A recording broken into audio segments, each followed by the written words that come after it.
தமிழக வெற்றி கழகத்தினுடைய வெற்றி தளபதி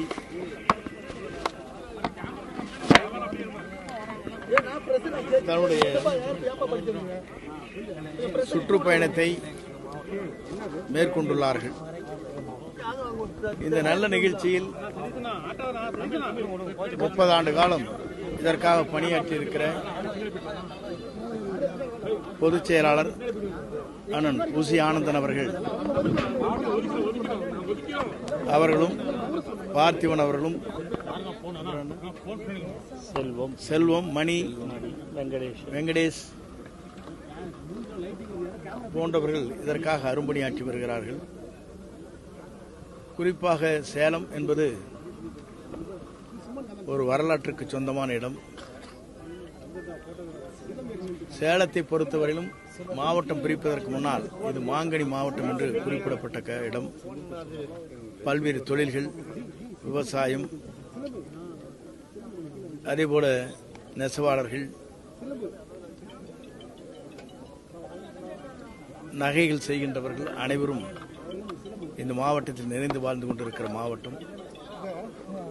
குறிப்பாக அவர் வருகின்ற நிகழ்ச்சி என்பது அதற்கு தேவையான காவல்துறை எடுத்துச் சொன்னதைப் போல அனைத்து பணிகளும் நம்முடைய கழகத்தின் முன்னோடிகள் காவல்துறை என்னென்ன பணிகளை ஆற்ற வேண்டும் என்று கருதுகிறார்களோ அந்த பணிகளை சீரோடும் சிறப்போடும் ஆற்றி அவர் அனைவருடைய பாராட்டுதலும் பெறுகின்ற அளவிற்கு பணிகள் நிறைவேற்றப்பட்டிருக்கிறது. குறிப்பாக குறுகிய காலத்தில் இந்த பணிகள் விரைந்து செய்யப்பட்டிருக்கிறது என்பது உண்மையிலேயே கழகத்தின் நிர்வாகிகள் அத்தனை பேருக்கும் நாங்கள் இருவர் சார்பாக பாராட்டுதலை நாங்கள் தெரிவித்துக் கொள்கிறோம். வருகை தருகிற மக்கள் குழந்தைகளை எடுத்து வந்துவிடக்கூடாது. அதே நேரத்தில் பெரியவர்களோ வயது முதிர்ந்தவர்கள் உடல்நிலை குன்றியவர்கள் யாருமே இந்த நிகழ்ச்சியிலே கர்ப்பிணி பெண்கள் அனைவருமே இந்த நிகழ்ச்சியை தவிர்த்து காவல்துறையுடைய வேண்டுகோளை ஏற்று உங்கள் இல்லங்களில் இருந்து உங்கள் டிவியின் மூலமாக அல்லது வாட்ஸ்அப் மூலமாக நிகழ்ச்சிகளை கண்டுகளிக்க வேண்டும் என்று காவல்துறை வேண்டுகோள் வைக்கப்பட்டிருக்கிறது. ஆகவே காவல்துறையின் வேண்டுகோளை ஏற்று இதற்காக வருகை தருகின்ற அத்தனை பேருக்கும் மாவட்ட கழகத்தின் சார்பாக அவர்களுக்கு உள்ளே நுழைவதற்கு நுழைவு பாஸ்கள் உரிமைச் சீட்டுகள் வழங்குவதற்கு நடவடிக்கை மேற்கொள்ளப்பட்டிருக்கிறது. ஆகவே வருகை தருகிற அத்தனை பேரும் இந்த நிகழ்ச்சி சீரோடும் சிறப்போடும் எழுச்சியோடும் எதிர்கால தமிழகத்தை ஆளக்கூடிய எதிர்கால தமிழகத்தில் இருக்கிற அனைவரும் ஏற்றுக்கொள்கிற 2026 தமிழ்நாட்டுடைய முதலமைச்சராக அரியணையில் அமரக்கூடிய ஆற்றல் மிக்க சக்தியாக இருக்கிற தமிழக வெற்றி கழகத்துடைய தலைவர் அவருடைய நிகழ்ச்சி என்பது ஒரு வரலாறு படைக்கிற நிகழ்ச்சியாக எல்லா இடங்களும் அமைந்து வருகிறது. தமிழகத்தை பொறுத்தவரையிலும் ஒரு மாற்றங்கள் தேவை என்ற நிலையிலே மக்கள் விரும்புகிறார்கள். அந்த மாற்றத்தை உருவாக்குவதற்கு திராவிட முன்னேற்றக் கழகத்தை வீழ்த்துவதற்கு இவர் ஒருவரால் மட்டும்தான் முடியும் என்பதை மக்கள் ஏற்றுக்கொண்டிருக்கிறார்கள்.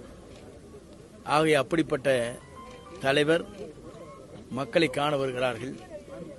இந்த மக்கள் என்பது எல்லோராலும் ஏற்றுக்கொள்கிற, மக்களால் போற்றப்படுகிற, இளைஞர்களால் வரவேற்கக்கூடிய, பெண்கள் அனைவரும் முழுமையாக ஏற்றுக்கொள்கிற ஒரு தலைவராக இன்று பவனி வந்து கொண்டிருக்கிற நம்முடைய தமிழக வெற்றி கழகத்தினுடைய தலைவர் வெற்றி தளபதி அவர்கள் இந்த நிகழ்ச்சி என்பது ஒரு சேலத்திலே வாழ்கிற மக்களுக்கு ஒரு வரலாற்றை படைக்கிற நிகழ்ச்சியாக இந்த நிகழ்ச்சி அமையும். இதற்காக அனைத்து பணிகளும் நம்முடைய மாவட்டத்தின் நிர்வாகிகள், மாவட்ட செயலாளர்கள் அரும்பணி ஆற்றியிருக்கிறார்கள். அவர்களுக்கு என்னுடைய பாராட்டுதலை நான் தெரிவித்துக் கொள்கிறேன். குறிப்பாக அவருக்கு போதுமான அளவிற்கு காவல்துறை என்னென்ன நடவடிக்கை மேற்கொள்ள வேண்டுமோ என்று குறிப்பிடப்பட்ட அனைத்தும் நிறைவேற்றப்பட்டிருக்கிறது. ஆகவே இந்த நிகழ்ச்சியை பொறுத்தவரையிலும் வெற்றிகரமாக முடிப்பதற்கு கழகத்தின் முன்னோடி பொறுப்பாளர்கள், மாவட்ட செயலாளர்கள் இதற்காக அரும்பணியாற்றி வருகிறார்கள். ஆகவே இந்த நிகழ்ச்சி என்பது சேலத்தில் ஒரு வரலாறு படைக்கிற நிகழ்ச்சியாக அமையும். சார், சென்னையில் நடந்த தாக்குதலுக்கு தாவேக்காவினர் மீது வழக்கு பதிவு பண்ணியிருக்காங்க. இன்னொன்று தாவேக்காவினர் தான் எட்டி வைத்து தாக்கினதாகவும் பேட்டிலாம் கொடுத்துருக்காங்க. இதை எப்படி பார்க்குறீங்க? ஆனால் தாக்குதலுக்கு உள்ளானவர் தாவேக்காவினர்னு சொல்கிறாங்க. ஆனால் அவங்க மீது வழக்கு பதிவு பண்ணியிருக்காங்க. இன்னொன்று அவங்க தான் தாக்கினதா சொல்கிறாங்க. அன்றைக்கு நடைபெற்ற நிகழ்ச்சியை பொறுத்தவரையிலும் பொதுமக்களுக்கு நன்றாக தெரியும் யார் யாரை தாக்கினார் என்பதும் யார் மருத்துவமனையில் சிகிச்சை பெறுகிறார் என்பதும் நன்றாக தெரியும். இது பத்திரிகைக்கோ தொலைபேசிக்கோ தெரியாத ஒன்றல்ல. நீங்களும் தெரிந்து கொண்டுதான் இருக்கிறீர்கள்.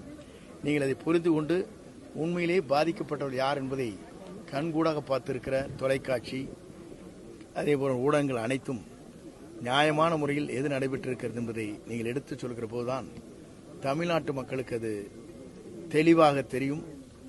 ஒரு திராவிட முன்னேற்றக் கழக என்பது ஒரு அராஜகத்தை செய்து கொண்டிருக்கிறார் என்பதும் நாட்டு மக்கள் புரிந்து கொள்வதற்கு அது வாய்ப்பாக அமையும்.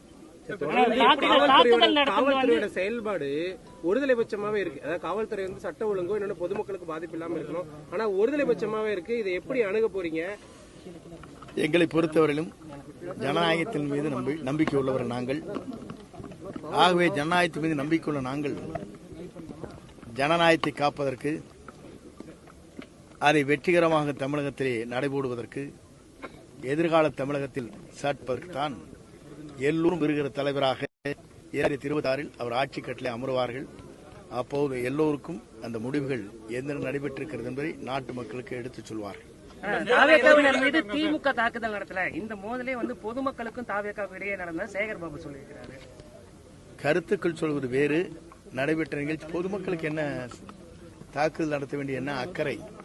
உங்களைத்தான் நான் கேட்கிறேன். பொதுமக்களுக்கு என்ன ஒருவர் வந்து ஒவ்வொரு வீடு வீடாக சென்று வாக்களை சேகரிப்பதற்கோ அல்லது நீங்கள் எங்கே வாக்களிக்கிறீர்கள் கேட்பதற்கு உரிமை இருக்கிறது இல்லையா ஜனநாயகத்தில்? மக்கள் கேட்கிறார்கள். மக்கள் குறையை கேட்கிற போது தாக்குதல் மக்களை தாக்குதல் செய்வார்கள் என்பது நீங்கள் எப்படி ஏற்றுக்கொண்டிருக்கிறீர்கள் என்பது எனக்கு புரியவில்லை.